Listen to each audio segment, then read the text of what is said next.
really got it bumping. Leg drop, boot to the face, we won't fold. Quick to put a dude in this place, he out cold. With a tombstone, grab her the waist, get laid flat. Can't escape, nowhere to go, the cage match. It's on now, when I spot him, it's no problem. Everybody stone cold till they hit with the rock bottom. Sharpshooter, I won't miss him like Bret Hart. Like Al Snow, they gon' need him a head start. I just might catch a better body than Mickey James.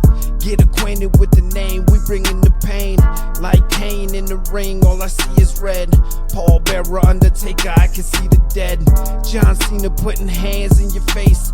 Ted DiBiase got $1 million on the waist. B2TF, better stay in your place or get smacked down, play it safe. What you talking about? Welcome to another episode of Boot to the Face, powered by FullPressCoverage.com. Go there for all your sporting wants and needs, where I am sure they will talk about the upset in week 0, that is college football, where the Florida State Seminoles fall to the Georgia Tech Yellow Jackets. Shout out to my boy Dave in the... Well, he's not Dave in the QC anymore. Where the fuck is Dave at now? Dave in Alabama. Flew all the way to Ireland. Planned his vacation. Him and his lovely wife, EJ, flew over. They went to Spain, Madrid, all these places, all planned around going to the Florida State football game. And they go over there and get their asses smacked up by the Georgia Tech Yellow Jackets. Tragic. And our boy Jason Brown, he wasn't too happy about that either.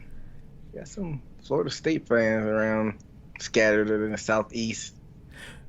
Shout out to Jason. He's already in midseason form with trying to get Jameis Winston a job somewhere. Really? I haven't seen it. Yeah, he was retweeting because they were talking about another quarterback made the second string for Cleveland. So Winston and another guy, I can't remember who the other they got 4 quarterbacks. Winston and the other one were on the trade block, and he's already tweeting other teams like the Raiders and other people like, y'all need to go get Jameis. He even tweeted CC's Pizza to give Jameis a fucking Jameis a job promoting them. Hey man, you gotta appreciate how hard he goes for his boy. You know, he's a Florida State fan, so he's always riding with Jameis. I was kind of in between y'all because I know you were on the opposite side. You was kind of shitting on Jameis. I'm like, he's not good, but he's serviceable. But I don't think it's in the stars for him at this point. This is his 8th season. Yeah, I think. I wasn't shitting on Jameis. I was just fucking with Jason. I actually like Jameis Winston. Yeah, he's with the Saints. I thought he was with the. Got picked up by like the Titans or somebody like that. Maybe did he get cut? No, he's with the Browns. Oh yeah, the Browns. Yeah, he got signed to the Browns to back up Deshaun Watson. And honestly, to me, it's crazy that they would pick somebody else. Like, I think Jameis Winston is the perfect NFL backup. Your quarterback goes down like 4 or 5 games, he can get you 3 wins in that. He'll put up fucking 15 touchdowns, probably 10 picks, but he'll get you some wins in that. I don't think he's an every game quarterback. Yeah, I mean, you are what you are, and yeah, like you said, he could go in there and get you some games and get paid millions as a backup. So he was living a comfortable life. He won't have to steal any more crab legs. I guess that joke is still stretching from 10 years ago. It ain't a joke when it really happened. He's 19. Imagine all the stupid stuff if people recorded all the stuff we did at 19. I did a lot worse. I just didn't get caught like him. Yeah. I'd have been canceled. I'd have been canceled before I even started. What'd you get into this weekend, EJ? I did an escape room on Saturday with a group of people. I like this. It was this. 4 of us. It's my first time doing it in a group in a while. I've done it with just 2 people earlier this year, but you know, we did it on the hardest one. I'm not like an escape room person. It's just not how my brain is wired. But I was with some hardcore. The couple we were with were like some hardcore. They've done like every type of escape room, and they do it on the hardest level. I'm like, all right, well, I hope y'all ain't expecting too much from me. But I got a few little things here and there, but I didn't do the heavy lifting, and we were able to get out with like 10 minutes left. So nice. That's one of the harder ones. So we talked about escape rooms on here before, haven't we? Maybe. I don't know, man. We've done a lot of shows. Yeah. I've only done one, and the one I did, me and Tabitha went, and we were the only ones there. So we got a lot of clues from the girl that worked there. But it was supposed to be like 8 people, and it was just us 2. And we got out, but we wouldn't have got out without her helping us. But I feel like we did well enough to where if there just would have been like another couple there, we probably would have still got out at the same time because we did really good. But there were certain times we just got fucking stuck because we didn't know. Yeah, I can see me doing those when I'm like at retirement age. They say a good way to keep your mind sharp is to do puzzles, and like that seems like it falls in that mold. So Yeah. yeah, I can see myself maybe getting into those. But right now, once in a while is fine enough with me. Yeah. You I had a figured busy weekend. Friday night, went with my girlfriend to meet her coworkers out for drinks. Saturday, we woke up, we went and worked out together at Orange Theory. And her sister's husband, and her sister's 2 sons were coming to stay with us. They were supposed to meet us here at 10 a.m. I was going to make breakfast on the Blackstone, but they got caught in traffic. And we had tickets to go to the Georgia Aquarium at 12. So we came back. I made breakfast for us, and we met them at the aquarium, which was a cool experience, best experience I've ever had at the aquarium because we fell into like a backstage tour. Her husband was kind of like being a smart ass at one of the doors that said, do not enter. And we were all kind of like joking around with him. And there was a worker there, and she was like, get your ass out of here. We were like, what the hell? And she goes, actually, you want to see something cool? And he was like, yeah. She was like, oh, y'all, come on. So she took us behind the scenes, like above the biggest tank that they got there. And we got to watch like the biggest whales that they got get fed, and the beluga whales. They like could hear us through the glass talking. And then she took us like where they were making the not algae, what the fuck is it called? I can't even think of the name Seaweed? of it now. No, it's all the like little colorful rocks that are under the water.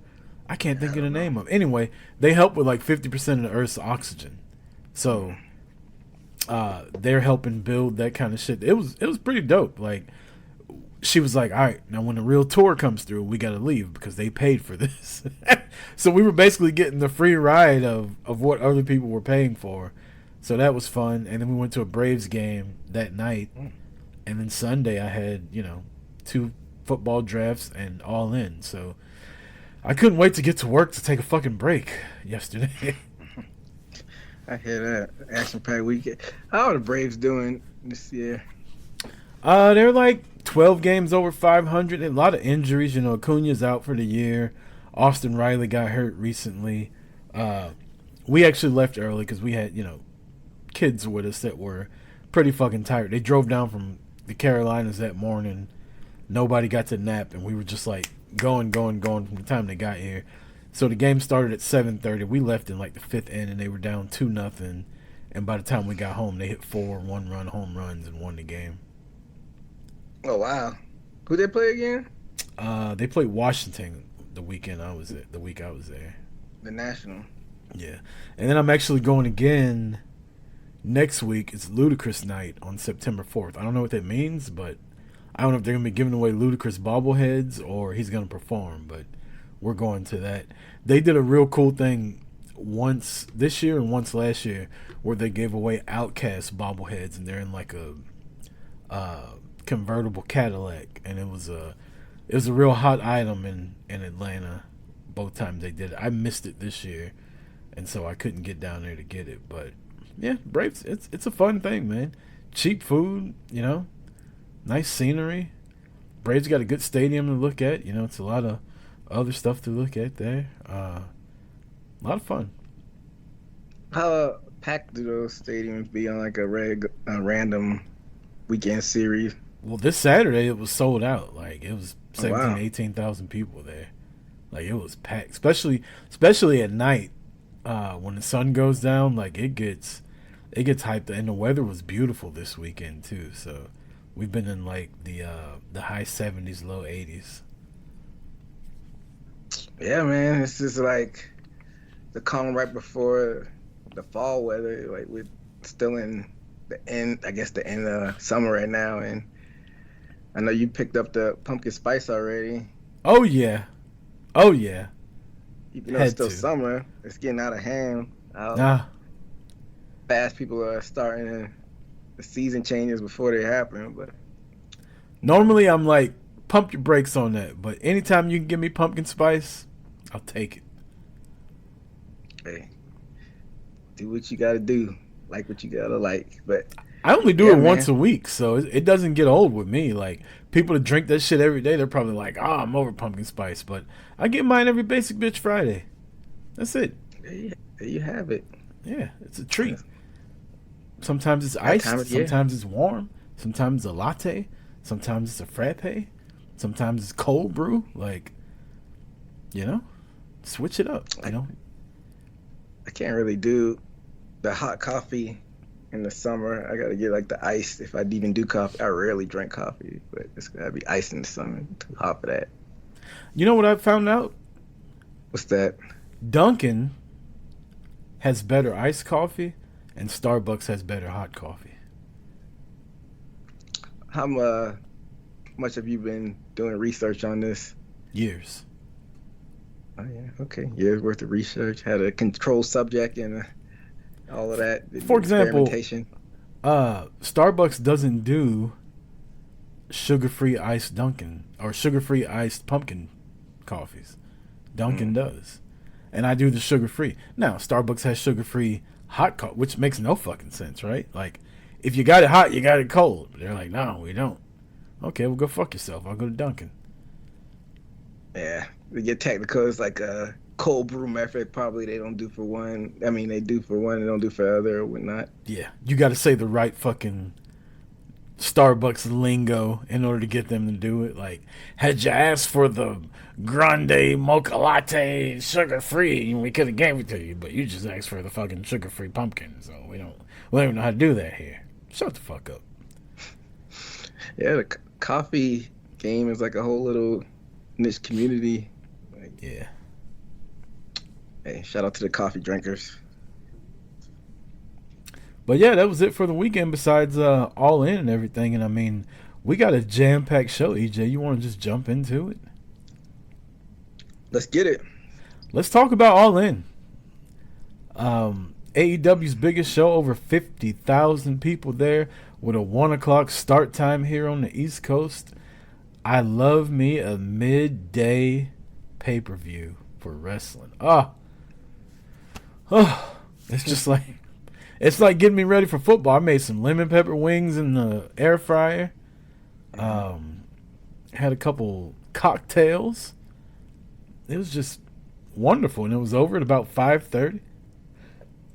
Had the rest of the night. Like, I don't know how you feel about midday pay-per-views, EJ, but I love them.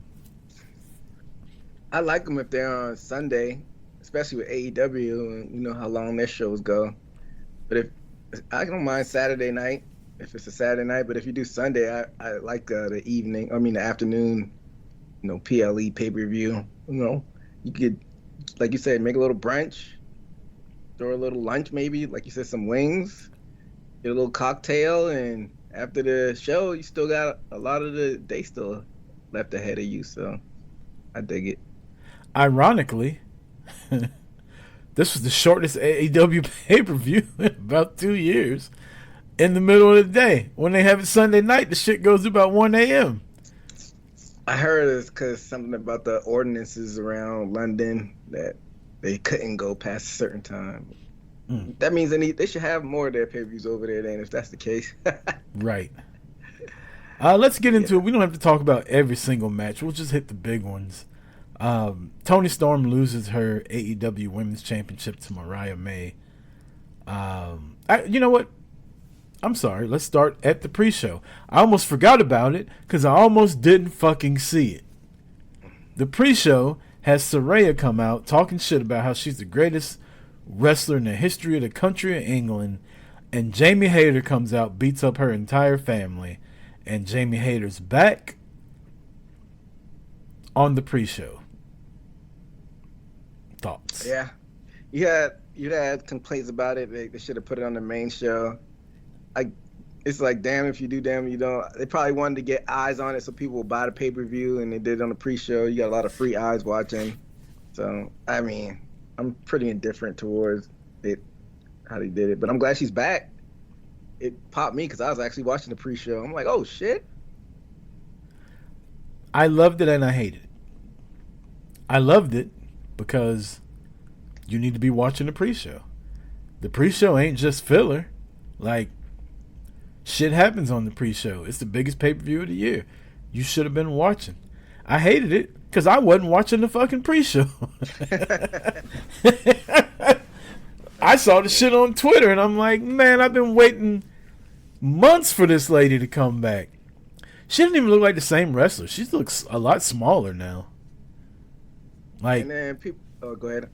I was going to say the first time she came, everybody said, is that Becky Lynch? Now she really looks like Becky Lynch. Yeah, and you just took the words out of my mouth. People were trying to put like Timu version Becky Lynch. For those people who are doing that, go fuck yourself. Right. She's her own person. They look alike, but they're not the same fucking person. At all. They're not the same wrestler. I love Becky Lynch and I love me some Jamie Hayter. And yeah, they favor one another and like their build now and she's got the red hair, but they couldn't be any fucking different. But yeah, man, I was excited about that. Hopefully they don't spend too much time her messing around with Saraya. Boy, man, a year ago Saraya was winning the championship and now look at her. Alright, look. Put Saraya on TV. What for what purposes? Aesthetics. I knew you were going that direction. I just wanted you to say it. And she brings Harley Cameron with her. I like Harley Cameron. She's funny. Yeah, they don't need more title belts, but I wouldn't mind seeing tag team them as an actual tag team. But since they don't have it, I mean, I guess it's a good warm up match. What was her and it was the one that had the no, it was Sheeta that her and Saraya had that match. What was the beef between Saraya and Hayter before Hayter got injured? They injured Hayter. Oh, they did. That was the storyline. They injured her. Oh, okay. So she came back she came to get her lick back. Back when Tony was still with Saraya, it was still that. Okay. I mean, you got stories to tell. You still got her and Tony, and you didn't tell the stats between her and Dr. Britt Baker. So they need to tell that story, though. And that's the other thing. Like, you got to keep... She comes back, and she can't even get involved in the storyline with Britt because rumor would have it, dirt sheets, that there's beef between Britt and Jamie Hayter now. They don't want to work together anymore. It's beef between Britt and everybody. She's going to have to build a bridge and get over it. We'll talk about her a little later. But yeah, Jamie Hayter returns. Again, what we started to talk about, the Women's World Championship. Mariah May is your new Women's World Champion, defeating Toni Storm with Storm Zero. I was a fan of the match. I wasn't a fan of the result. But it is what it is. What'd you think? That's probably one of the best matches of the night. And I know you said the result took you out of the show, but shouldn't have let you prevent you from enjoying the rest of the show, because I thought the card overall was really good. But that match was a great way. That kicked it off, huh? No, there was a match before that kicked it off. That was just that was just the first big match I wanted to talk about. Yeah, great storytelling. Great way to get heat by her slapping her mother. And, I can't remember who I chose when we did the predictions, but maybe Mariah. I think I might have picked Tony, but... I think we both picked Tony. Yeah, but I wasn't surprised that Mariah won. It was just me being hopeful that Tony still retained because, it could have went either way. So I wasn't surprised by it, but I'm just hoping she could stand on her own 2 feet because she's kind of tied at the hip with Tony. So let's see if she can swim on her own. That was why I didn't think she should have been the one to beat Toni Storm, was because without Tony, it's going to be hard for her to... Like, her character now works against Toni Storm, but how's it going to work against Jamie Hayter or Sheeta. You know what I mean? But we'll see. Tony had a really good run. She made the AEW's women's division better than it's ever been before, as far as the top of it. I don't like the match placement. Well, having this as the second match, I thought this should have went after the TBS Championship match, but that's just me. Because you're basically telling me that the TBS title is more important than the world title.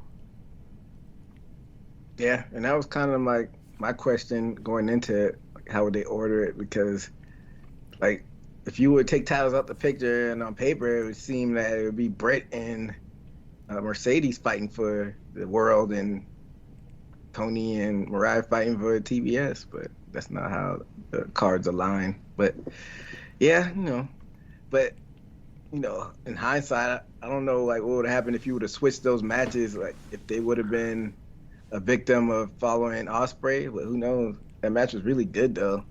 The fans might have been burnt out if you would have had it after that. But you could have shuffled things around where they came before Ospreay. But yeah, we could all speculate, but it is what it is. Speaking of Ospreay and MJF, Ospreay defeats MJF to become the new All-American International Champion. Really good match, but although MJF cheated to win the first match, I feel like there was a lot of bells and whistles to get Ospreay to win this match.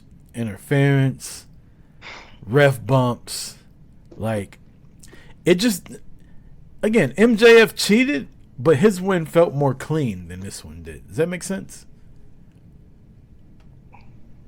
It was a lot of distracting things that I get what you're saying, but I guess that's the drama that they wanted to build up. You had Daniel Garcia had to get his link back, so I'm glad they tied that back together, and I'm guessing they might do that all out.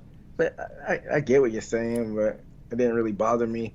But what's this hullabaloo about? Was it this match? They said a cameraman something happened with a cameraman or something. He had his fucking underwear and socks shown. My girlfriend made a point about that. She's like, who the fuck has matching underwear and socks? But yeah, there was a cameraman that took a spill, and apparently he knew he was going to be on TV, so he decided to fucking pull a Pops and Boomerang. He had to coordinate. Hey, I must not have been paying attention. I don't even remember that. I watched the whole match. He was on there for a minute. Like, they had the camera on him for a good minute. Like, I thought it was going to have something to do with the match. They were showing him so much. Was this the middle of the match or towards the end? Middle end. I gotta go back and watch that. I must have been off in La La Land. I wasn't even like twiddling on my phone. I watched the whole match. I don't know what I was paying attention to. Really good match though, Ospreay and MJF. Again, this just proves, man, every time he's given the chance to prove it, MJF can fucking go in the ring. Like, as much as I hate to admit it because I don't like the guy, I have to admit it. Like, he can fucking wrestle his ass off. And what's crazy is he picks and chooses when he wants to do. He doesn't do it all the time. He just does it like once a month, and he's really fucking good. And there's something to be said about that. That a guy that doesn't wrestle all the time can just fucking flip a switch and be like, all right, let me go fucking toe-to-toe with Will Ospreay. Let me fucking do an Iron Man match with Daniel Bryan. Let me have a great match with Jon Moxley. Like, it's something to be said about that. Like the guy or not like the guy. Like, he can fucking go. Yeah. Well, that's a news break. I didn't know you didn't like MJF. Nah, not him. Not an MJF guy. Nah, we have to have a conversation. I know Roman's name value wise and popularity, he's past MJF, but as far as like overall wrestler, MJF might be at the top of the list as far as character and in ring. But we still don't know what this face Roman really is because he hasn't talked yet. So I gotta still wait and see how that pans out. But as far as like overall, with putting everything together, you gotta put MJF at the top of that list. I feel like they're different characters and people. They wrestle different styles. Like, the closest thing that WWE would have to a Will Ospreay would be AJ Styles. And if you go back to the year AJ debuted in WWE, Roman won the world title at WrestleMania that year, and then he and AJ main evented the next 2 pay-per-views. You go back and watch that match, those 2 matches, and they're just as good as anything you would see. Roman versus Daniel Bryan,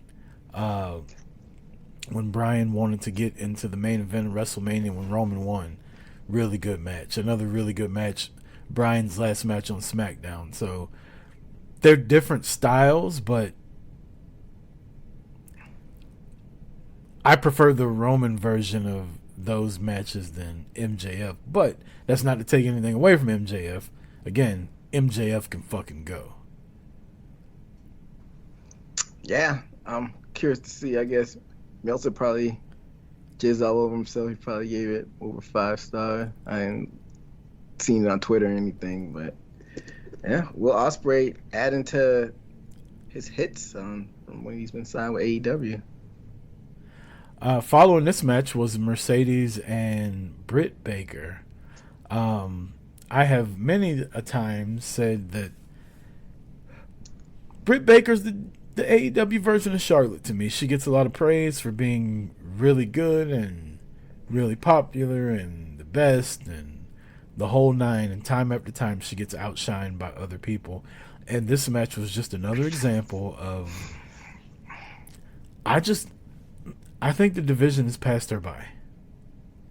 I think with the signings they've had of multiple people, the Tony Storms, the Mercedes, even the Mariah Mays, the Sheetas, the Jamie Hayters, the Willow Nightingales, they're just all so far in the head better than Britt Baker in the ring. Britt's thing was her little trying to get to the top of the AEW rankings is what got her over, in the DMD chant. But if you strip all that away, which they have lately, and it's just in ring, she's just not on the same level as all the. There's 10 women at least that are far and away better than her in the ring. I think if the division has passed her by, it's a reason. She's been out for so long, but that's not to say that she doesn't have time to evolve and catch up. And as far as it was a lot of hate towards this match, but it was some mixed reactions. I thought it was a solid, good match. Didn't like the ending necessarily. That was anticlimactic ending. But as far as the match, I thought it was solid. It wasn't a bad match. It was good, like I said, but it wasn't great like people were expecting it to be. Man, maybe these two just don't have the chemistry like that. Britt's been out for a while, and I don't know why Mercedes went over her clean. I thought they could have used a dirty finish, but yeah. But where do you go with Britt from here? Like you said, back to the dental she's got to catch up. What? Back to the dental office. I mean, she's Mercedes said she doesn't have a dental degree to fall back like Britt. This is all she has, so I guess Britt can go back to the dental office. But in all seriousness, yeah, maybe you could pivot and tell that Jamie Hayter story. From what they say, she didn't want to work with Jamie Hayter, which sucks for us as fans because we need a fucking resolution. Well, grow a little pair, Tony, and say y'all are working together. Sorry, I'm the boss. There's a couple points in this match that people said Britt was sandbagging. And I saw a couple times, like, I don't want to say sandbagging. I want to say she wasn't selling as much as she had through the build-up and through the match. And it reminded me of when Becky first became the man and she was getting too fucking popular and Charlotte basically stopped selling for her, like, through the build-up through WrestleMania. Me and Marty talked about this a lot. There were so many points where Charlotte would just no-sell the shit Becky was doing and start talking over her, doing promos and just little shit like trying to make sure her shit was still popping. and not being very good. And this is what this reminds me of. I don't know. I don't know the woman, but she's kind of starting to get that CM Punk vibe where she's just not getting along with anybody. She didn't get along with Thunder Rosa. She doesn't get along with Mercedes. She doesn't get along with Jamie Hayter, who's in her fucking camp. Like, she got into it with Alicia Toot and MJF. Like, eventually, you gotta look in the mirror.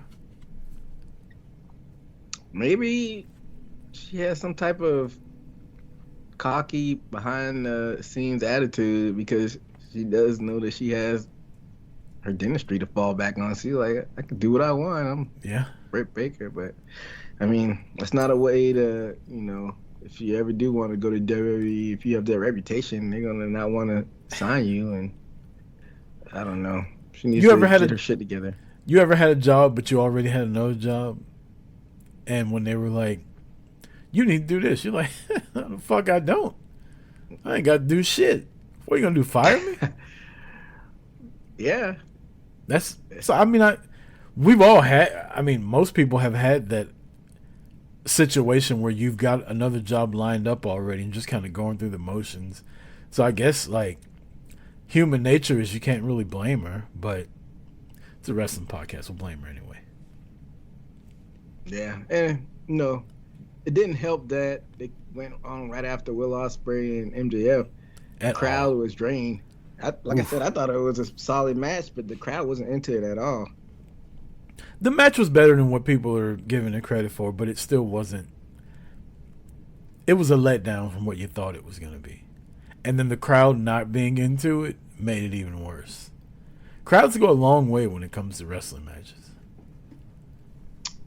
I mean, I don't have the pencil, and I think you could have had Darby Allin, especially how the way it ended in the aftermath. You could have had that be kind of like the cool down before the main event, and you just had one match in between the MJF, and you could have stuck Mercedes and Britt at the beginning. I think the fans would have still enjoyed it, that trios match being second, and then Tony Storm third. I think that would have been a nice little.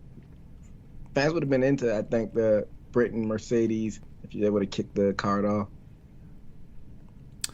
The Young Bucks retain their tag team titles. I don't have much to say about this one unless you want to talk about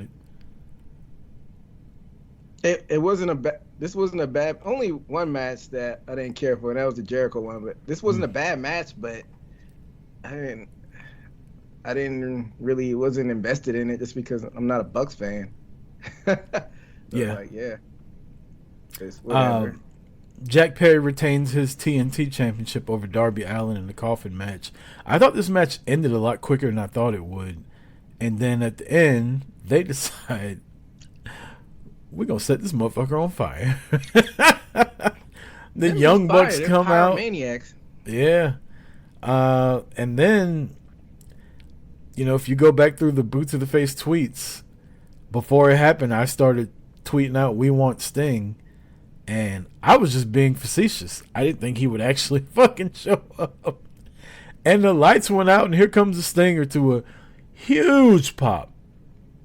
There's been a lot of scuttlebutt online of, is it too soon for Sting to come back? And I'll get your opinion on this because I have mine. Was it too soon to see Sting after he retired in March? I don't think so necessarily, because him and Darby always have that connection. He's almost like his guardian angel, and he can pop up. You never know. He can pop up, like you said, right? 6 months from his retirement. He could pop up 2 years down the line. You never know. And I enjoyed it. I thought it was a nice touch. I didn't think it was too soon. It was now he's wrestling. Right. I thought the same. This was a special moment. There's 50,000 people there. It's their WrestleMania. Like, if you're going to bring him back for an appearance, this is when you do it. Also, who the fuck expected Sting to show up in London? Nobody. Which is why the pop was so big. Which is why the people there were like, oh shit, we get to see Sting too? Like, you give him something special. He didn't come back and wrestle a match. He literally came back, hit the motherfucker with a baseball bat, did a death drop, and left. I have no issue with it. Yeah. Also, I feel like the fact that it was so soon after his retirement is why it was unexpected. Exactly. Nobody put that on their 2024 bingo card. A sting appearance after his retirement. So I thought it was a nice touch. Like you said, it was a huge pop. So anything you want to get to before we talk the main event? Yeah, Casino Battle Royal. I thought it was really a lot of fun. It was a lot of fun. I know we're trying to speed through the all-in card, which kind of sucks because we got so much to talk about. We don't want to make this a fucking 3-hour show. But I enjoyed the Casino Battle Royal as well. Ricochet looked like $1 million coming out. He got to keep his name, which I didn't. I thought he'd go back to Prince Puma, but he's still Ricochet, so that was good. Christian Cage wins. Didn't WWE say though that they weren't trademarking people's names anymore? I do not know that. Yeah, I think that was like a couple months ago that they said people would be able to keep their names, and so shout out to Ricochet for doing that. Like you said, Christian Cage won. I wasn't really expecting that, but I'm not mad at it. I'll tell you why now I don't care for it, but in the moment I'll tell you why that was a good choice. Because if Hangman would have won, everybody would have been like, Swerve's winning 100%. Mm-hmm. And if Nigel would have won, who came back, everybody would have been like, Bryan's winning 100%.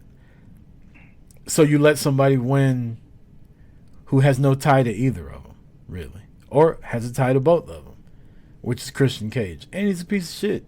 He's the perfect person to win this. So Christian wins. He basically has a Money in the Bank briefcase, from what I understand. You think they run that at All Out, or they save it for a random Dynamite? Isn't there already a title match at All Out? I don't think so. Oh no, Darby's got the title match at the stadium show. Grand Slam. Yeah. Yeah. So All Out's kind of a fast turnaround. I'm glad next year is going to be spread out, even though they are running Forbidden Door basically in the place to All In, but that's a story for another day. But yeah, that's a quick turnaround for All Out, him and Bryan. But I guess maybe get out the way, huh? I mean, he can cash it in whenever he wants, though. He doesn't have to do an official match. He can come out there and whoop his ass and cash it in. I thought that's the way they explained it. It was like Money in the Bank. Well, they had this is like the third one they've had this year, I want to say, and I think Christian won another one of those, and I think all of them called their shot. Maybe I know Ospreay. No, Ospreay won both of them. He got an international title shot for one of them, and then got a world title shot, and he called his shot for both of them. So I don't know how it fucking works. They just make whatever they want to do. Yeah, they just do whatever they want, whenever they want. Excuse me. You got the world title match, the main event, and Bryan Danielson, I'm sorry, wins the World Heavyweight Championship in the face of retirement, in front of his kids, in front of his wife, in front of 50-some-odd thousand people chanting for him, and didn't like the result, but this was such a good fucking match. Yeah, I know you picked Swerve. I picked Danielson just because I know he's got a little bit more left in the tank. I just didn't see him going out like that. Like you said, it was a great moment. I mean, people are trying to compare it to WrestleMania 30, but just let those be its own thing. You don't have to compare the two. Different vibes. Like, he's a family man now, had his kids in the front row. I like how they told a story throughout the match. He had Swerve antagonizing his kids, which was a good touch. They played off the emotion, had some false finishes where you're like, oh shit, Danielson's about to retire. He did a couple Swerve stomps, and I just thought it was a great match. And you hate to see Swerve's reign get cut short, but if you think about it, he had a solid reign. It was better than Samoa Joe's, better than CM Punk's. even though Hangman was longer, you could say that Swerve had a more meaningful run. And then I don't think this will be it for him. I think he's going to get the belt back somewhere in the near future, within the next year maybe. So I honestly think I feel like he's still going to be the one to retire Danielson. Yeah, they got a Washington show right around the corner. Could happen there. So, and at the end of the day, it's a business. So Swerve was main eventing 50,000 people, the first black champion in company history. And how long did it take? I hate comparing the two companies because they're only companies, but people complaining how long it took WWE to have black people in prominent spots, and EW's 5 years in. So for people complaining about it being a short run, I think Swerve did what he needed to do in his first reign. And the best thing is, it's not just we have a black world champion for the sake of having a black world champion. Like, he deserved to be the fucking world champion. He was the best. Yeah, it made sense. He beat Will Ospreay in Will Ospreay's first main event. Put on a fucking clinic with Bryan Danielson. When Danielson kneed him in the face and he fucking no-sold it and brushed that shit off and I was like, this motherfucker's about to win. When he just kept kicking him in the face, I was like, he is so about to win. And then when Bryan's kicked out, I was like, fuck, he's about to lose. But just a really good piece of business that them two did. And yes, Swerve lost. I hate to see him lose the title, but he's the guy now in AEW.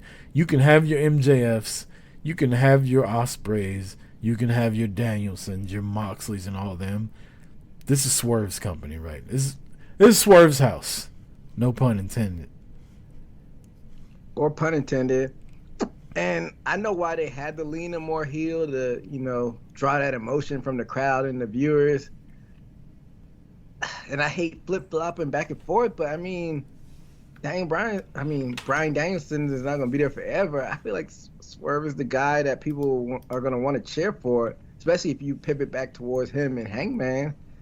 So, I'm sure maybe he'll lean more so back in the middle now, because, like you said, he's that guy as far as, like, age and being the right now. And you got to run with that. Right. Well, EJ, what would you give All In, excuse me, as a overall grade? I'm flip-flopping. I don't want to be a prisoner in the moment, but so I'm flip-flopping back and forth between B+ and A-. Like you said, I enjoyed the show. Like, I'd go back and rewatch it, and the only thing I skipped through was the Jericho, and even that had like a fun ending when he had Taz involved. But yeah, I gave it a solid B+, maybe even an A-. I graded it as soon as I was done watching it, and I think the emotion of people that I wanted to win not winning and me being frustrated with that made me give a lower grade than what it was. But this show came off bigger than last year's show, even though there was 30,000 more people there. I'll give it a B+. I enjoyed it. Good storytelling. More stories come out of it than going into it, which is what you want. And I think AEW's got real positive momentum going right now. The ratings may not tell you that, the attendance may not, but as far as like a wrestling show goes, like I think they're doing really well the last few months. And this was a really good pay-per-view, a really good production. It looked big time. There was no audio bullshit that I always complain about during Dynamite. I think it was a good show top to bottom. Didn't last fucking 7 hours.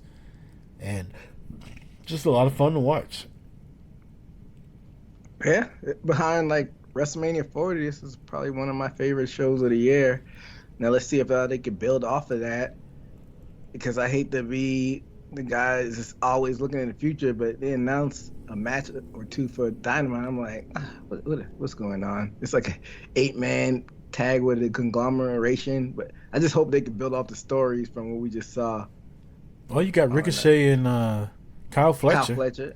That's a good way to introduce Ricochet. We know Kyle Fletcher ain't winning, but That's basically how they introduced Ospreay when he finally signed. He wrestled Kyle Fletcher right after wrestling Takeshita. Yeah, so I mean, it's a good way to Kyle Fletcher to get his wings underneath himself, you know, test himself against a guy like Ricochet. But I just hope they have, you know, Danielson kick off the show and Mariah May on there and Mercedes. I just hope you have all the main stories going into it, following up on that Dynamite. So we'll see tomorrow or tonight if you're watching this on YouTube. Let's get to Street Clothes Wrestler of the Week. Who you got? I will pick your TBS Women's Champion, Mercedes Moné from Dynamite this week. She had the gloves on, the heels, the sparkles. Britt popped her in the head with the microphone, but, you know, whatever. Actually, she popped Camille in the head with the microphone. But, yeah, Mercedes Moné or Moné. What is her last name? Is it Money? She pronounced it like the currency, like money, but it looks like Monet to me, but she pronounced it Monet, like money. Am I crazy in saying that her New Japan music is way better than the music she's got now? Where she had the little crisscross type. That music was way better.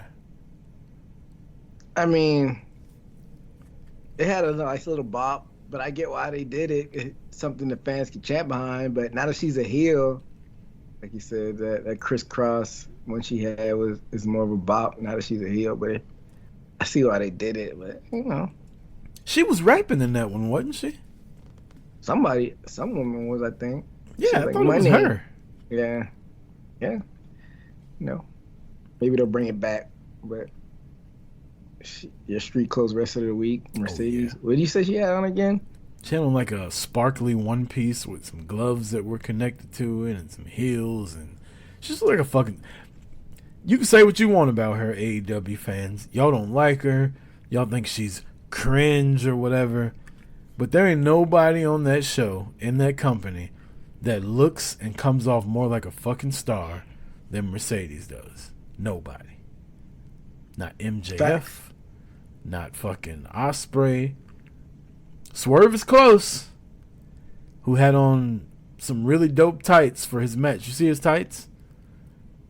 Yeah, man. Yeah, somebody was saying what it was inspired off of. Maybe some prior things that Prince Nana did in ROH. I can't remember, but it was dope. I don't know what it was inspired off of, but I know it was a Daniel Bryan head with a sword going through it and the AEW title and a crown on each side of the sword. Yeah, I dug it. Yeah, but that was some like Rick Rude type shit right there. Rick Rude put your fucking wife on his dick. The disrespect out of Rick Rude. Oh, you his last name was Rude. Who's your Street Clothes of the Week, EJ? I have Mrs. Cardona. Chelsea Green is my Street Clothes Wrestler of the Week. Stirring shit backstage Chelsea Green, don't SmackDown. Huh? You love you some Chelsea Green, don't you? I'm a fan. Right. Matt Cardona. Go ahead. I just want to say it's very difficult for me not to put Liv Morgan as a Street Clothes Wrestler of the Week every week when she's not wrestling. I was thinking about what she wore, but I couldn't remember. I thought she was wrestling, so I didn't even know she had some. She had some stilettos on, little shorts, little halter top, little jacket. Hey, might as well rename this segment the Liv Morgan Street Clothes Wrestler of the Week. The Liv Morgan Award of the week. And then that way she can get her shine, but I don't have to pick her every week. I'm not mad at that idea. Yeah, but like I said, mine is Chelsea Green. She was stirring shit backstage with Nia Jax. He's like, I'm not talking shit. I wouldn't do that. And proceeds to talk shit. But she had the turquoise sleeveless top on and the turquoise. I think it's turquoise. Like, I don't know if my phone's broken, but she had the bottoms on. It looked almost like leatherish. But she was wearing, it was a skirt. And she was rocking her outfit. So shout out to Chelsea Green. That shit stir her. She is so funny. Like, look, I wouldn't say this, but if I was to say it, I would say it like this. You better watch out for that bitch Tiffany Stratton. We all have those type of people that we know. Oh, yeah. Yeah, very entertaining. So that is my street clothes wrestler of the week. Power rankings, EJ. Let's try to get through these pretty quick because we got 2 pay-per-views we also need to predict, and we got listener mail. Yeah, you were right. This is a jam-packed show this week. I guess since you started the street clothes wrestler, I could start off the power rankings. And preface, this is AEW heavy since they had Big the time biggest show of the weekend. My number 5 are your new AEW Trios champions. A match we didn't talk about. BCC and Pac. Yeah, Wheeler Yuta and Claudio Castagnoli and Pac winning those belts. And I didn't expect, we didn't predict them to win it because I didn't even, at the time when we were predicting it, I don't think they were announced for the They weren't match. even in the match. Yeah. So I didn't expect them to win, which is a kind of a odd pick for your winners, that bookend. So maybe Mox gets mad because I don't understand that pairing. But I guess we'll see how it plays out. But that's my number 5. Yeah, I think Brian's next opponent might be Moxley. Oh. Everybody in the BCC has a title, and a motherfucker not in the BCC has a title with them. And he might feel a little left out. I wouldn't be mad at that. Have some internal conflict with the BCC. Let's do that. We were there, EJ, when the BCC was formed. Moxley versus Bryan, and William Regal walks out, and the rest is history. So it would only make sense that maybe Moxley's the guy to put Bryan down. I hope it's Swerve, but I do see Moxley and Bryan having a match before Bryan's done, though. I can see that too. Like you said, hopefully it's Swerve, but guess we'll have to see how it plays out. My number 5, Jack Perry, wins the coffin match. Defeats Darby Allin. Really good match. It was a catalyst to my boy Sting coming back. Jack Perry's used real glass. Cry me a river, he said. He's still getting that CM Punk rub. And I get it. I mean, they're trying to wink, nod, be cute, but why keep bringing it up? Because you had some CM Punk chants sprinkled in. They always got drowned out. They didn't let him pick up steam, but why even bring that back up? I mean, I don't know. For some reason, Jack Perry rubs me the wrong way. I mean, any heat is good heat, but it's like, is he doing good character work, or is he just an annoying little prick? I don't know. How you still talking shit when you got your ass whooped in real life? Like, that too. I don't get it. No man. kayfabe. Punk beat your motherfucking ass. You may cry you a river. You the one crying. Anyway. Number 4. Still your TBS Women's Champion, Mercedes Money. I like how we don't have a lot of the same people so far. She needs a different move. Yeah, that move is a little awkward. I said it at the very beginning, man. Unless it's hit perfectly, it doesn't look good. And it looks... The last 4 times she's done it, it looks like 4 different moves. You don't know if it's a DDT, a flatliner, a bulldog, like a cutter. Like, it's different every time. Yeah, I don't know. Also, the thing about this match, she worked on Britt's back the entire match, and the finish had nothing to do with the back.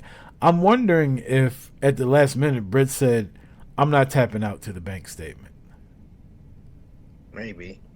Because the psychology of the match will lead you to believe that she'd tap out because her back would give out, because the bank statement is a back move.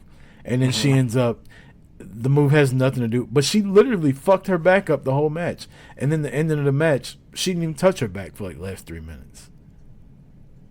And like I said earlier, it was a little anticlimactic. Maybe, like you said, maybe they did it on the fly and switched up the finish, which is not good. But if it ain't broke, don't fix it. Like, I don't know why she had to add that move to her arsenal. Like you said, she has the bank statement and she got that Meteora. Like, those were good finishing moves. Why do you have to add that money maker? I think that's what they call it. But I actually think the backstabber is a good fucking finishing move. She kind of uses it as a setup, but I think that's a dope move to fucking beat somebody on.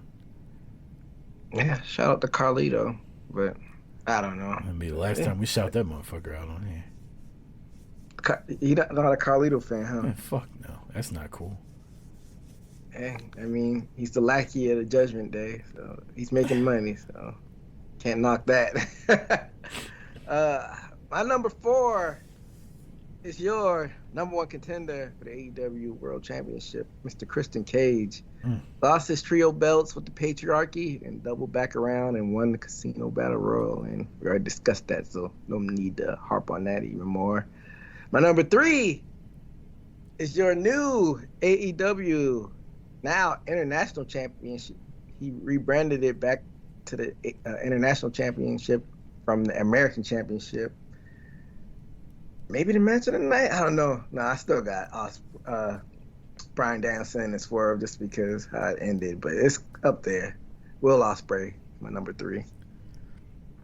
My number 3, the Glamour, your new Women's World Champion, Mariah May. Number 2, your new All-American International Champion.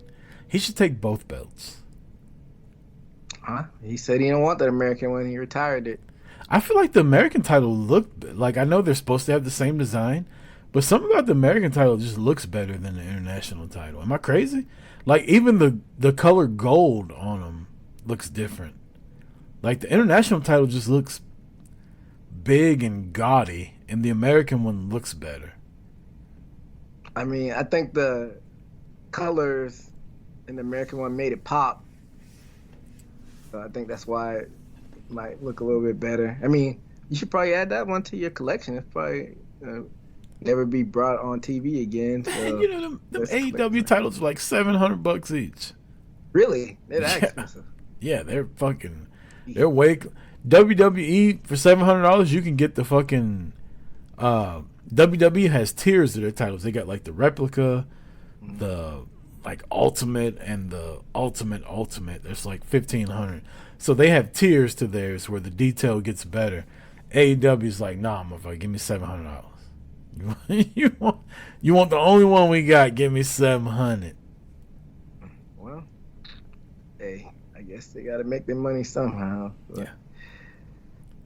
So that was your number 2. Mm-hmm. My number 2 is your new AEW Women's Champion, the Glamour, Mariah May. You already said it, so no need to add on to that. My number 1, the new AEW World Champion, the American Dragon, Bryan Danielson, getting his moment over there in Wembley. I agree. That's also my number 1, and it sucks not being able to put Swerve on here, but with all the winners of All In, you couldn't put somebody that lost a championship in there. But yeah, Bryan Danielson, your new World Heavyweight Champion, unanimously number 1 in the Boot to the Face Power Rankings. Yeah, and Swerve is an honorable mention, so shout out to Swerve too. EJ, you ready to get to some listener mail? Let's get it. First question we got coming in from Nico Dad 26. What, in your opinion, has caused AEW to have such low attendance? Well, we hop on this not every week, but every now and then. It's a combination of a lot of things. I don't think it's just their on-screen product. They hit the same markets a lot of the time. It's still a new company, so with the WWE, say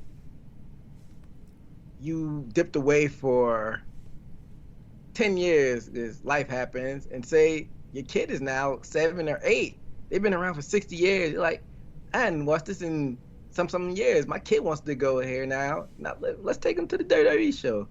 AEW doesn't have that built-in fan base from decades ago. That contributes it to too. So that them hitting the same markets a lot of the time, and you got a lot of people that wanted to go to the shiny new thing, and that kind of wears off.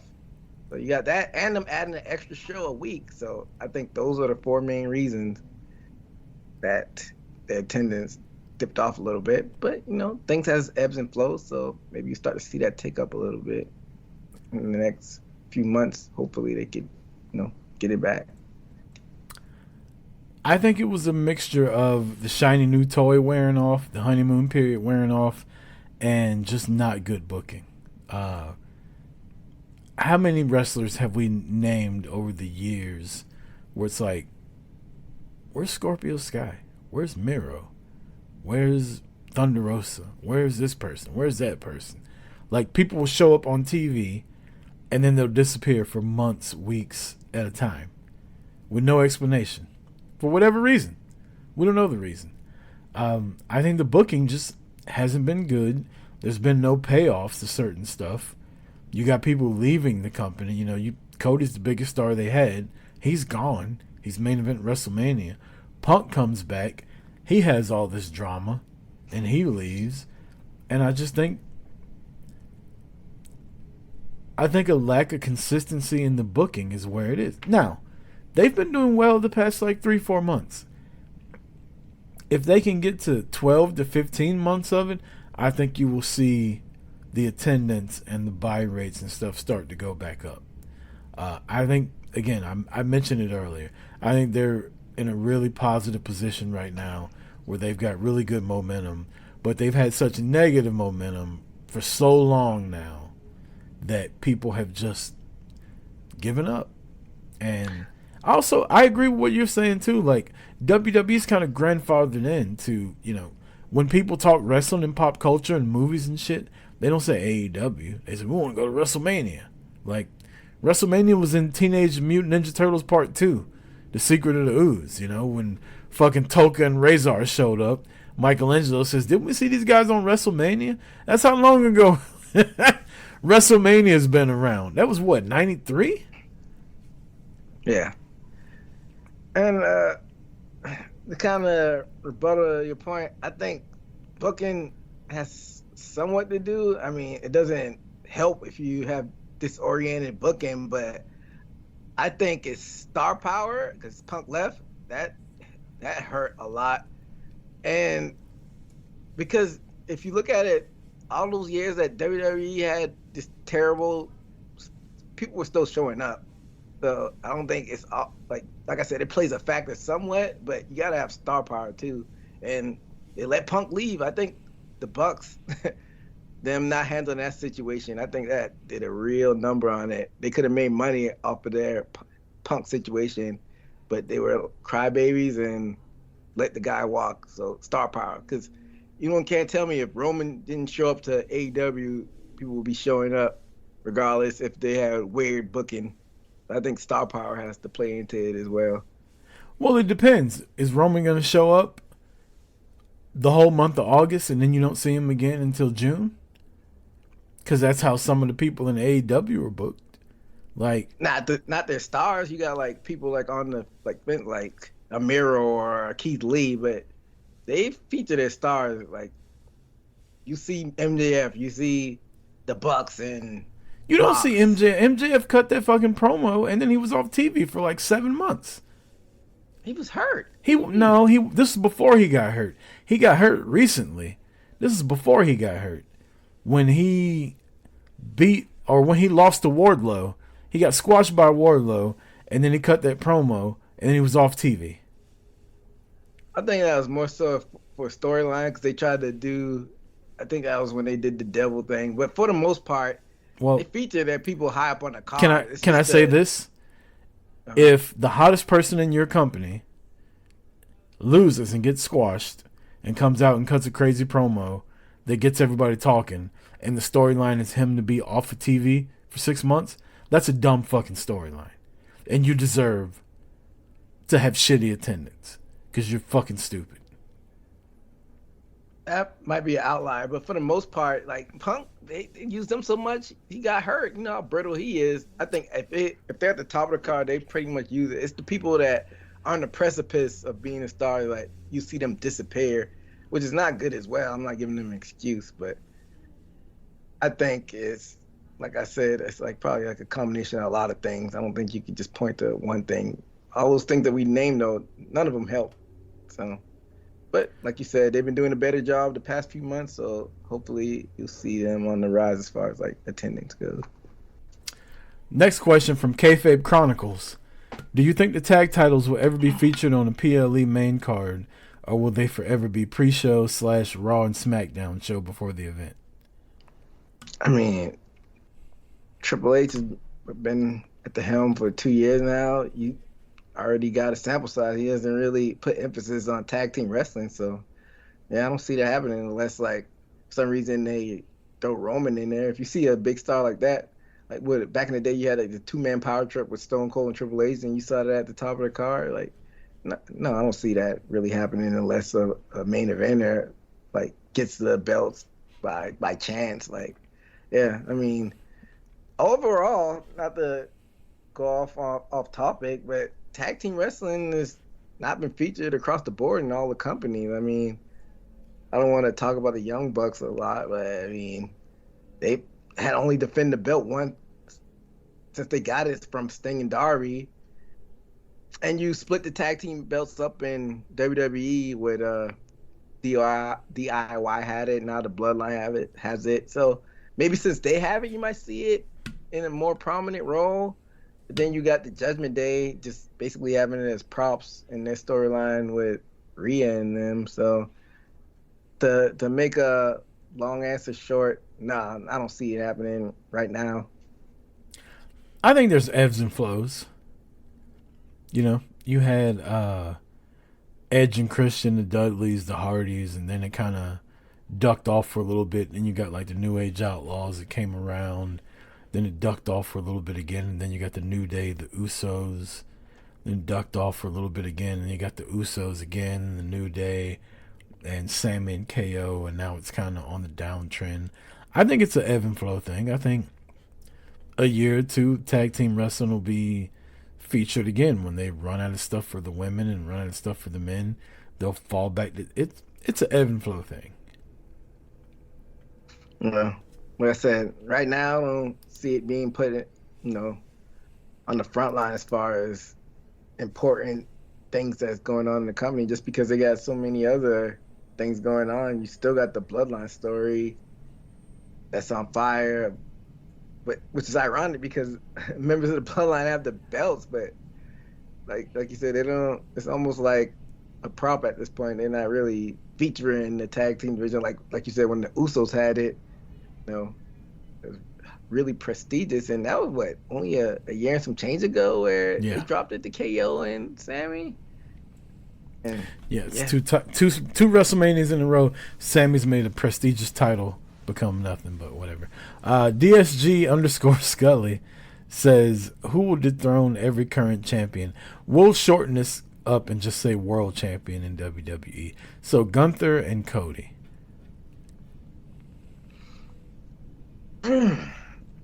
Cody, I said The Rock takes it off Cody.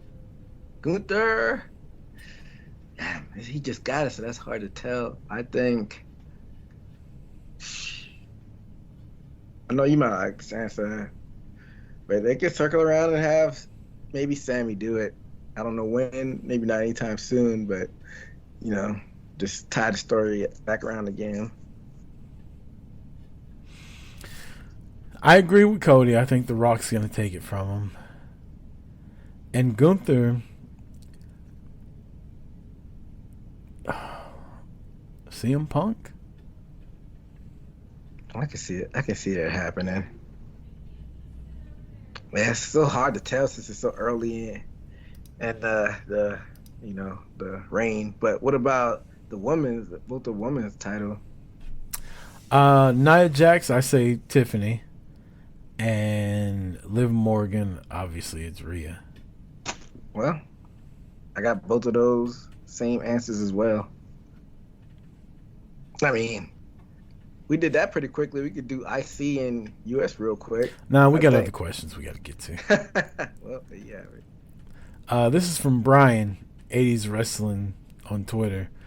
Who are each of your top 3 favorites for men's and women's single all-time and tag team all-time? So who are our favorites from men's single and tag team? Your men's, who's your favorite men's wrestler, women's wrestler, and tag team of all time? Man, I'll let you go because we know your favorite men's wrestler. Yeah, it's easy for me. My favorite men's wrestler is Sting. My favorite women's wrestler is Mickie James. And my favorite tag team all time is Harlem Heat. Really fucking close with the Usos, though. Like, super close with the Usos. And Becky Lynch was like chomping at Mickey's ass, which would be cool to see, but whatever. But yeah, Sting far and away. Like, the closest to Sting is The Rock, and he ain't close to Sting. Man, that's hard because I've said this on the past show. I didn't have a favorite like one wrestler because Sting is high up there on my list, Stone Cold or Rock, but I can't name just one. I was more of a faction person. My favorite faction of all time is DX. Women's wrestler, I never really thought about it. Probably like China. She was up there as far as I'm a nostalgic person, so I go back to when my early wrestling days. And tag teams, since DX was my favorite faction, probably like the New Age Outlaws. But oh, you didn't know? Yeah, but that might change tomorrow. Like I said, like I'm wrestling, like my wrestling flavors were all over the place. But yeah, I'd have to go with what I just said. Ladies and gentlemen, boys and girls, children of all ages. That was my shit back in the day. So, yeah. That's a good question, Brian. Last question of the day from Peteopolis. Any thoughts on Sid Vicious with him passing away in the last couple of days? Any memories, any thoughts, anything? I know you're a quote-unquote younger fan than I am, so I'm interested to see what your thoughts are on Sid, but I got a few. Yeah. First and foremost, rest in peace to Sid. Like you said, it's just a phrase, not like what you said, but it's the phrase is they come in threes, right? We just did Kevin Sullivan and Alpha, and this week Sid, so rest in peace to Sid. My wrestling memories are all jumbled up. So I don't want to get memories mixed up. Sometimes you go back and watch stuff that you didn't see in a moment. But I want to say my first Sid memory, he might have been in ECW, actually. It might have been because back when he was in WWF, when he did that run with Undertaker, I was getting into WCW. Like, I didn't even watch WWF, so I didn't even watch that WWF run that he did. But was he in ECW before he came back to WCW? If I'm not mistaken. I don't know. I don't ever remember him. I don't ever remember him being in ECW, but I didn't watch a lot of ECW. So don't kill me if that didn't happen. But I want to say my first memory is of ECW, but my real memory is when he did that second WCW run when he's getting his car crushed by Goldberg. And of course, everybody remembers that nasty leg break, but I just remember him being like almost the answer to Kevin Nash, because I was a big Kevin Nash fan, but you had Sid Vicious come in there. He was a big guy that could go toe-to-toe with Kevin Nash. Won a few world championships during that run. Very intense. Was very credible. Like, this is a big motherfucker. I could believe him being a world champion, so that's my memories of Sid. You know, when Randy Orton was younger, JBL used to always say, if you could build a pro wrestler in a lab, they would look like Randy Orton. And in the 90s, that was Sid Vicious. 6'10", 310, all muscle, could just go. And my first memories of him are when he was in the Four Horsemen, because, anybody that fought against Sting, like, I knew who it was. And then he and Vader formed a tag team called the Masters of the Power Bomb, where they fought against Sting and the British Bulldog, which was a good feud. Then he went to WWE, main event at WrestleMania. Did you know Sid is only one of 5 wrestlers to main event WCW Starrcade and WrestleMania? Yeah, and if I'm not mistaken, didn't he main event WrestleMania twice? Yeah. Hogan and then Undertaker. Yeah. Also, Sid, one of the first guys to expose Hogan as being a sore losing piece of shit at Royal Rumble 92. He threw Hogan out fair and square, and Hogan threw a fucking hissy fit and cheated to help Ric Flair win. Why, you ask? Because Hogan's a bitch. But back to Sid. I always liked Sid. I loved his master and ruler of the world. I loved that he used to fist bump the crowd even though he was a heel. His power bomb is probably my favorite power bomb in wrestling. Just a big country motherfucker from Memphis, Tennessee, or Arkansas, wherever the hell he was from. I don't know, man. I always liked Sid. And when he came to WWF at the time and beat Shawn Michaels for the title, I loved it. He fought Undertaker. I loved it. I was always a fan of Sid, man. I really was. Even when he would go against Sting in the 90s, when Sting was the Crow Sting and Sid and Macho Man were doing their thing, like, I always still liked Sid. He had that feud with Goldberg. I don't know, man. I was always a Sid guy. I don't think I've talked about it much on here, but I always liked Sid. And I know there's politics behind it, and I know it's timing issues, but WWE, they got to do better with getting these guys in the Hall of Fame and giving them their flowers while they're still here. Because why isn't Sid in the Hall of Fame? Why isn't Luger in the Hall of Fame? That's another one. Like, both of those guys need to go this time around because, Luger isn't in the best health. Why is he in the Hall of Fame? And you got people that are a lot younger with less credentials in there. I don't want to go naming people. I don't want to put them on blast because, they're in there. But, yeah, start giving these people their flowers while they're still around. You had Vader. He passed before he got in. So, yeah, put them in there, man.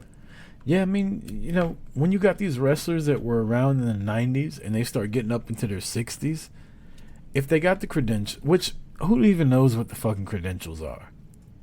But if there's a criteria for being a Hall of Famer, Sid fucking fits it. I just told you, he's one of 5 guys in main event WrestleMania and Starrcade. Multiple time champion in WCW and WWE. How has he not got the credentials? So Vince didn't like him. Get the fuck over it, Vince. Like, these people broke their fucking body parts, literally, for your company.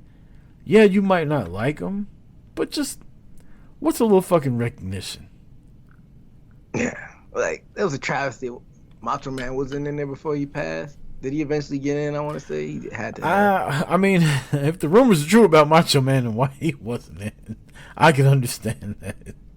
Well, are they appropriate for saying on air? Because I don't know about that. No, I know him and Vince didn't like each other. I'm not gonna say what they are on the air, but I can text you later.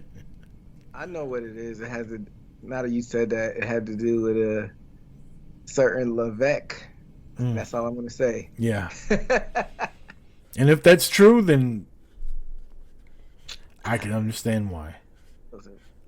But it's a million other, not a million, but a lot of other people we can name too that should be in there right now, and they're up there in age or got in after they passed. Like, quit being petty. Let these people in. Yeah. Let's get to some predictions, EJ. Yeah, it's getting late early, so I guess It we is. run Let's through try to these. run through these. We got NXT and we got Bash at Berlin. Well, at least both of these are short cards. Like they don't have that many matches announced so far, unless they're gonna announce some on NXT this week and SmackDown. But they're short cards. Do you have them in front of them, or should I pull up what I have? You go ahead and pull them up. My mouse is giving me issues. So Bash in Berlin, that's coming first. That's this August 31st. So Saturday, is this gonna be a day card too? I don't know if you heard any word about that. I'm sure it is. Yeah, it's got to since it's over there. So they've only announced 5 matches. So when they go overseas, they like to keep them short and concise.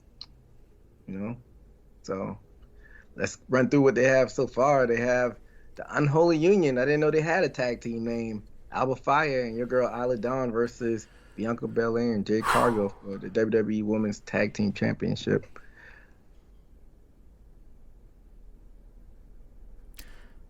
Sorry, I just started thinking about Isla Dawn. Are you asking me to pick the match? Yeah. You threw me off. You said Isla Dawn. I'm gonna go with Bianca and Jade. Like, I know everybody's predicting them to break up and them to have a feud, but like, there's been no dissension or anything like that. Like, they get along. I just don't see why. Jade's not ready yet to have a match against Bianca. So keep them together. Let Bianca keep mentoring or whatever she is doing with Jade, and let them be the best looking tag team in the history of pro wrestling. I agree with you. I think they're gonna be a 2-time women's tag team champion, Bianca. They better not pin Isla Dawn though. And Jade. We got beef then. Well, she's gonna be looking at the light. Nah. It better be fucking Alba Fire. Nobody care about her.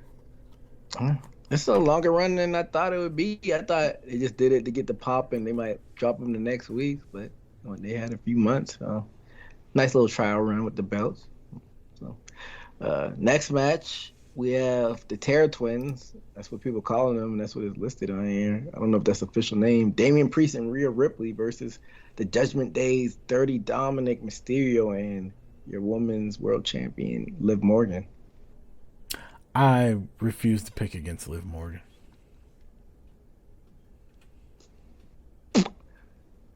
I'm gonna go Judgment Day as well, Dirty Dom and Liv, because I think there's more juice to squeeze, and I think they need more obstacles to climb. So it's gonna be by nefarious means. Maybe you might see Finn pop out, or Carlito, or JD. So I got the Judgment Day as well. Next match, a grudge match. Ruckus' favorite wrestler, Mr. Chick Magnet, CM Punk versus Drew McIntyre in that strap match. I really hope they don't do 50-50 booking and Drew gets the win here. And I'm going to pick Drew McIntyre. Let's just be honest. I'm never going to pick CM Punk to win a match. I have to go back and check the records. I think you have before once. From going forward from here on out, I will never pick. He could be wrestling Tozawa, and I'm not picking CM Punk. He could be wrestling the Brooklyn Brawler. I don't even think he's alive anymore. Rest in peace if he's not. I'm not picking CM Punk. He could be wrestling the Shockmaster right after he busted through the wall, EJ.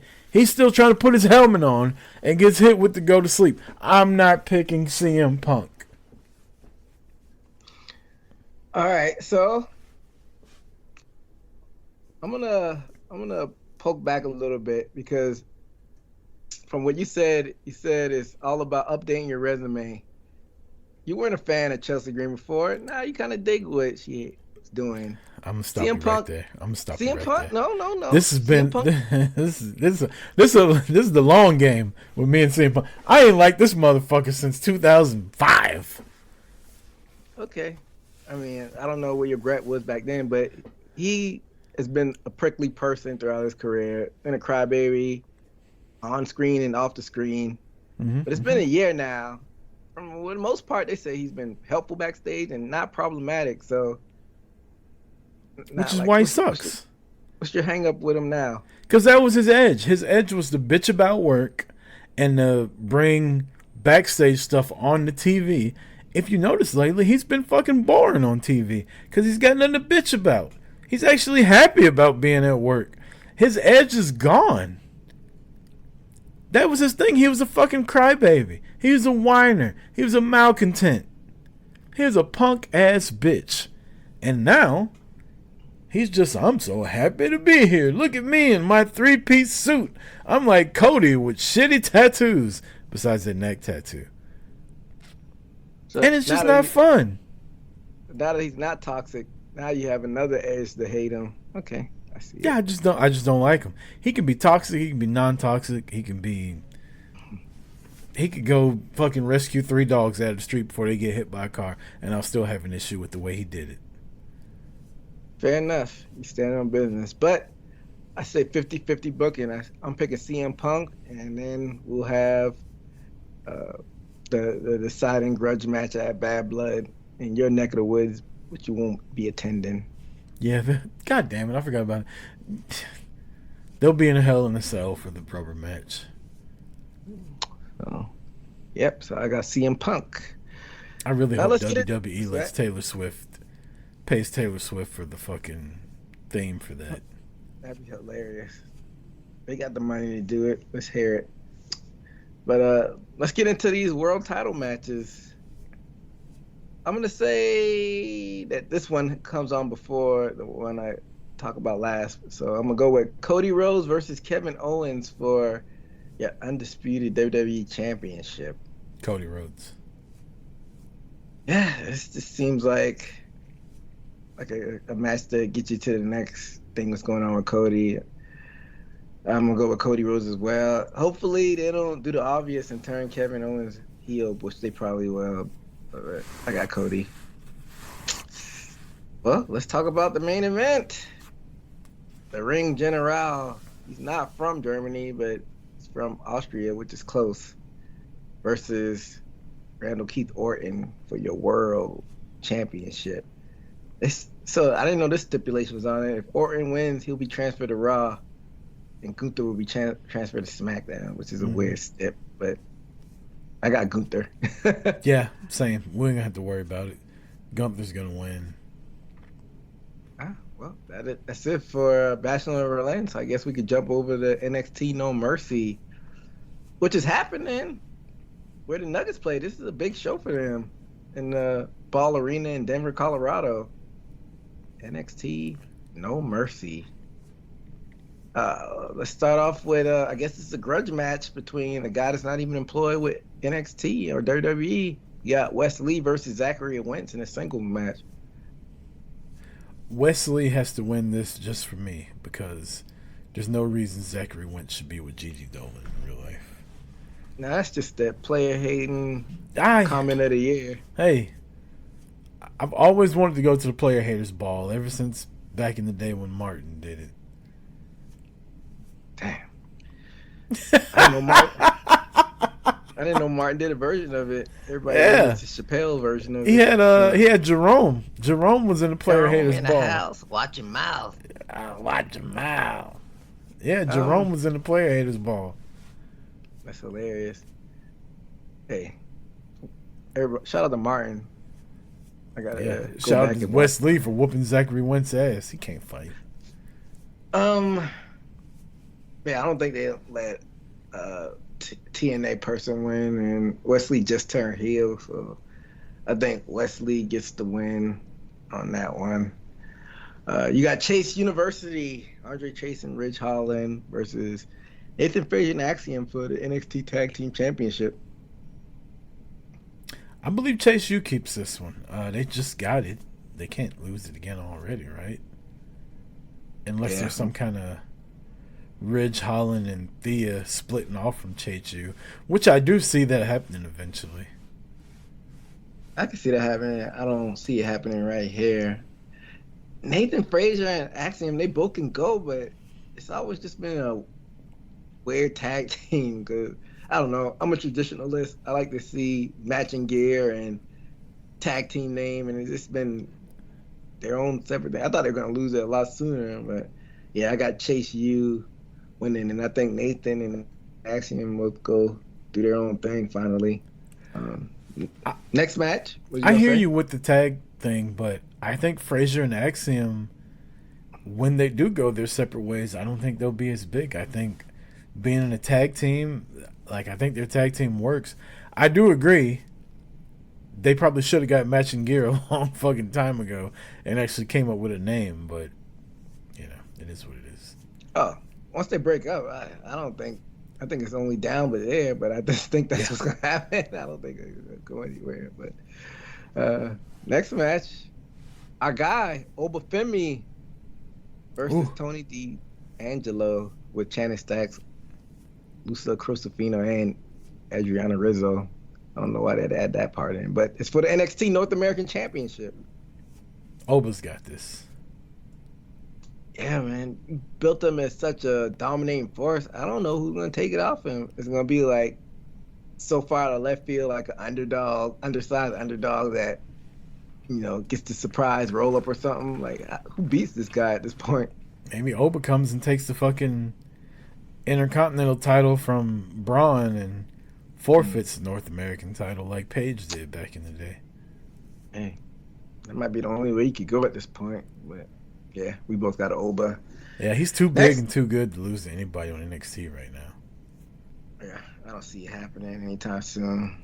But next match, singles match for the NXT Women's North American Championship. You got Kalani Jordan versus Wendy Chu. I like the original Wendy Chu character. It was playful, it was funny. She was like kind of like the NXT version of Orange Cassidy, like a sleepy person. But this zombie thing ain't working for me. No. I got Kalani winning this one. I think it's time for Kalani to lose, but I don't think Wendy Chu's the one to beat her. Yeah, you gotta admit sometimes when you're wrong. Like I think they could course correct Wendy Chu. Like this zombie shit is weird. So go back to right. Next match. One of me and Rucka's favorite woman on the roster. Hi, Miss Parker. Ada Parker, your challenger, versus Roxanne Perez, Roxy. Singles match for the NXT Women's Championship. I don't think Jada's ready to be NXT Women's Champion. Mm-hmm. I don't think Jada's the person to beat Roxy Perez. But when you put these two in the ring together and they're standing there and Roxy comes up to Jada's fucking belly button, there's no way Roxy should beat Jada Parker. And I'm going to throw all logic out. I think Jada Parker is your new NXT Women's Champion. Well, I'm going to go to the logical side you said. You said all those things, but you're just going to pick Jada. For all the reasons that you said, I'm not picking Jada. I got Roxanne retaining. I think it's going to be a good match, though. This is definitely Jada's chance to shine and, show that she belongs up there. But I think Coming it's out just party. a little bit, just a little bit too soon. So got Roxanne retaining. And I know this is the lazy thing to do. I just think one of these women coming in, Julia or what's the girl coming in from CMLL? Stephanie Vakir. Yeah, Stephanie Vakir. I think one of those will probably be able to take it off Roxanne. But we'll see. And your singles match for the NXT Championship. Say his name and he appears. Joe Hendry versus your champion, All Ego Ethan Page. And this may be breaking news because we hadn't gotten a chance to watch NXT yet. It says Trick Williams is your special guest referee on here, so maybe that's how they kick the show off. But that's the match. Why is Trick not getting a world title match? He hadn't earned it yet, I guess. He was the fucking champ. Yeah. We know automatic rematches aren't really a thing anymore, huh? So But you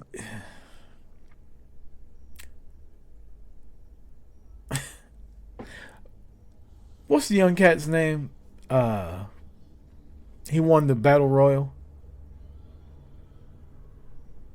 Joe Hendry? No, black dude.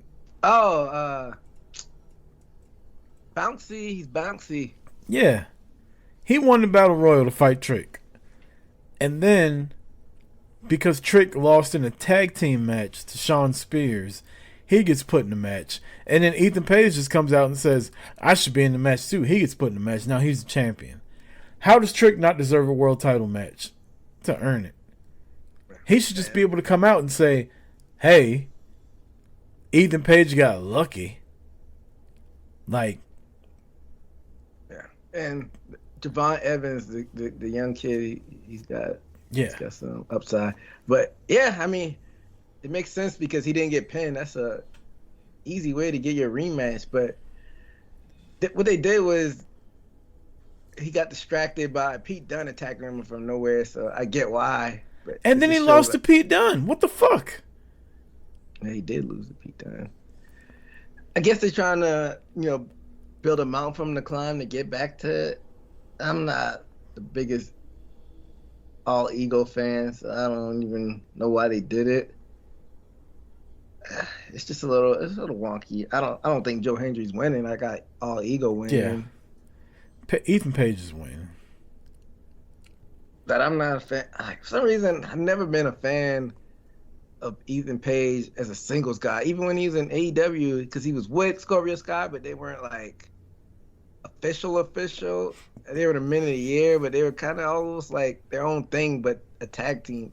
They weren't like I liked them with the North. I liked him and Josh Alexander together. Like him being the mouth of the group and Josh Alexander being a wrestler. I like that. But ever since I went to AEW, I'm like, oh, this is weird. I was a fan of Scorpio Sky more than him. Who's had the bigger world title win? Ethan Page or Josh Alexander? Which world title would you, if you were a wrestler, which world title would you rather have? The NXT World Championship or the TNA World Championship? Man, that's a good question and very complex question because both of them had this highs and lows because, the black and gold era when Finn Balor and Nakamura had it, that was really prestigious. But then the 2.0 era kind of took some steam off of it, and TNA has its up and down. Man, that's a good question. I say like sometimes one is hotter than the other. Shit, I don't know. I guess I would. I don't know. It's a crazy. I don't know why I thought about it, but when you said the North, I thought, damn, they both become world champions just in different brands. But I would rather have the title that Sting, RVD, Kurt Angle, Christian Cage, Samoa Joe, AJ Styles, like the lineage of the TNA / Impact World Championship has Hall of Famers in it. Yeah. And that's the only reason, though. But if you look at modern right now, I'd take being NXT champion over TNA champion because you got more eyes on you. That's probably why I said TNA, just because of the lineage. I mean, yeah, NXT is always going to have the built-in bigger audience because TNA, I don't know their situation, but they're on fucking Access. Nobody has Access. They need a new TV deal. Mm. But that's a story for a different day. Well, that's all we got, EJ. Unless you got anything else you want to get out to the people before we get up out of here. No, like you said, it was an action-packed show. We had to preview both shows and went over that All In and all the things in between. But shout out to everybody. Keep those questions rolling in. All those were good. So yeah. I do like the question segment. Shout out to Nico Dad, DSG, Peteopolis, Brian from 80s Wrestling. And if I missed anybody, I apologize. But the question portion of the shows, it's really good to just get questions or comments from people now that we're not live to see what the listeners are thinking about wrestling. Another big weekend of wrestling coming up. football season's about to start. Like, it's about to get hectic around here, EJ. We're going to have to start making picks. I still owe you a bottle of alcohol from last year's football picks. Yeah, I forgot about that. Thanks for reminding me. But if you don't have anything, EJ, I'll go ahead and sign off. For EJ Reed, I'm Chris Rucker. Thanks for listening again. Until next week, this has been Boot to the Face. Peace!